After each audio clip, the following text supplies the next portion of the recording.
Detective Ronald speaking. Getting a phone call at 3 a.m. is the worst part about being a detective, but the only time it bothered Detective Ronald is when the call interrupts his most favorite television show. This time, the call was out of the ordinary, but extremely intriguing to him for several reasons. Minutes after Detective Ronald hung up the phone, there was a knock at the door. It was Officer Jacob. Jacob, what can I help you with? Chief told me to come get you. He said he was going to call. He did call, but said you would tell me what is going on. Oh yeah, sorry. We need you in the field. We had a cell phone heist a few hours ago. Problem is, it's our third one in a week. I should have been called sooner. But who steals that many cell phones, and why? That's why we called you. We're at a loss. Let me get dressed. You can fill me in on the way to the crime scene. Did you see that? No, what was it? Just turn the car around. Ron, we're blocked from the scene. We need to release it so they can gather evidence. I know. Turn the car around, will you? And turn the lights off. I bet those are two of our perps. Give me a few minutes, and stay low. You got it, boss. Jacob slowly turns the cruiser around and shuts off the lights. Detective Ronald got out of the car to peek around the corner and into the alley. 6 boxes of phones. We got 6 boxes of phones. We got them Gaston. We got them good. We're on top of the world. We get ourselves a nice place and open a puppy store. Those are our 2 perps in the rear. Round them up and take them back to the station. I'll walk to the crime scene. I'll take care of it. I'll see you when you get back. 2 perps, but 6 big boxes. How did they get those a block away without being seen? Detective Ronald at the crime scene. Time to find some clues. What's this?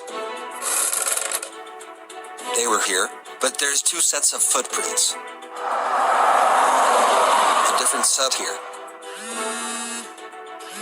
Red hair. What's that smell? There's another set of footprints here. There's no forced entry at the front or side door. They must have come in from the back.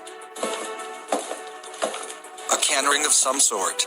Oil-stained footprints, long red hair, and a ring from a can that was recently removed.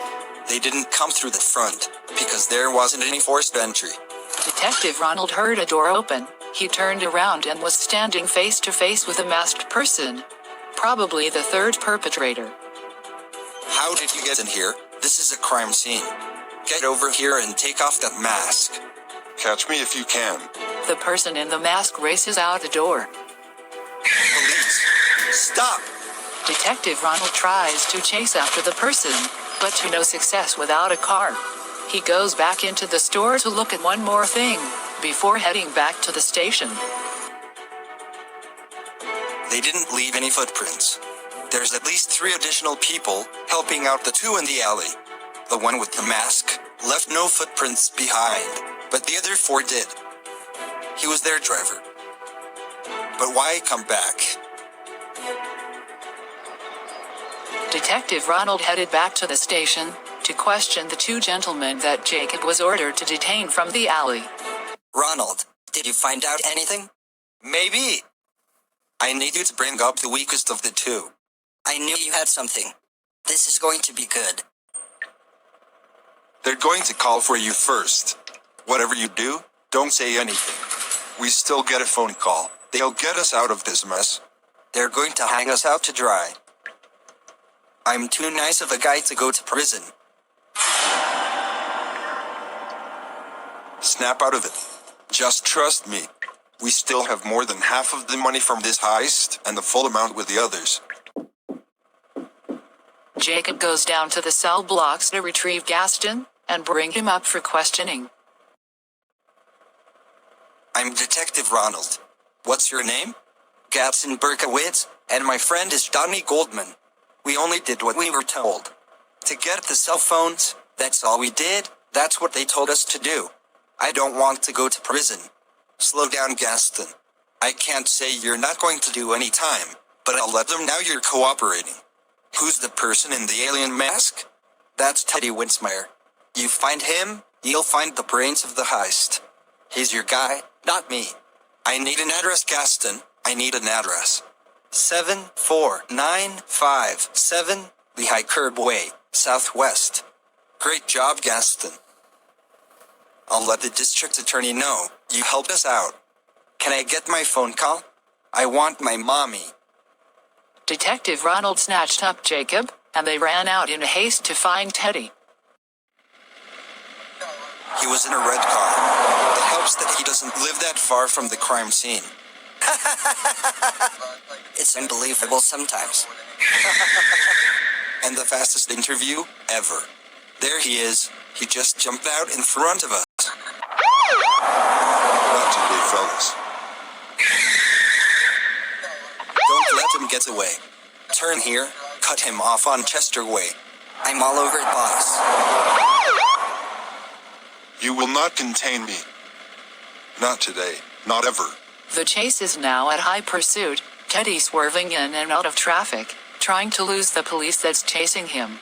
Out of the blue, Detective Ronald tells Jacob to back off a little. No more than 3 seconds later, Teddy's getaway car flips 5 times, taking out telephone poles and crashing into a few parked cars. Call an ambulance. Detective Ronald leaps out of the slowly moving police cruiser to get Teddy out of the smoking vehicle that's now resting on its hood. Teddy's screams were deafening. The ambulance and fire department pulled up minutes before the vehicle was engulfed in flames. The EMTs strapped Teddy down and rushed him off to the nearest hospital. Good day, ma'am. I'm Detective Ronald. One of my suspects was brought in about 30 minutes ago. Yeah, the guy. Detective, whatever your name is. He's in room 910. They have him tied down to the bed. Because he tried to jump out of the window. 9 stories up. Oh no! That's never a good idea. You telling me? He has a few broken ribs and a possible concussion. Why didn't he pull over? He could have hurt someone and seriously hurt himself. I wish I knew, ma'am, but thank you for your help. You're welcome, Detective. You can have a seat in the waiting room. Tell me pretty lies, look me in the face. Tell me that you love me, even if it's fake.